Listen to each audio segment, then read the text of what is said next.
You got to hear me when I say this, but the Lord will give you the desires of your heart, even if it's at your expense, even if it is not his will. We see this in 1 Samuel when God's people wanted a king. The Lord did not want to give them a king, but the people were telling the prophet Samuel, like, hey, we want someone to judge us. We want a king. Samuel went to the Lord. He was like, your people are tripping. They want a king. And Samuel knew that God didn't want them to have a king, but the Lord was like, all right, go ahead and give it to them, but warn them, this is all the things that are going to happen. And Samuel went to God's people and he was like, hey, when you have a king, he's going to take your sons, put them to war. He's going to take your daughters. He's going to take a tenth of your sheep, all these things.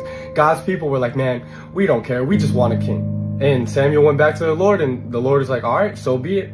He gave them the desires of their heart, and that was their downfall. I don't know what's in your life right now. I don't know if you have a relationship, and man, it may seem like a blessing, but the Lord doesn't want it for you, but you're not in a position to where you can hear that from God.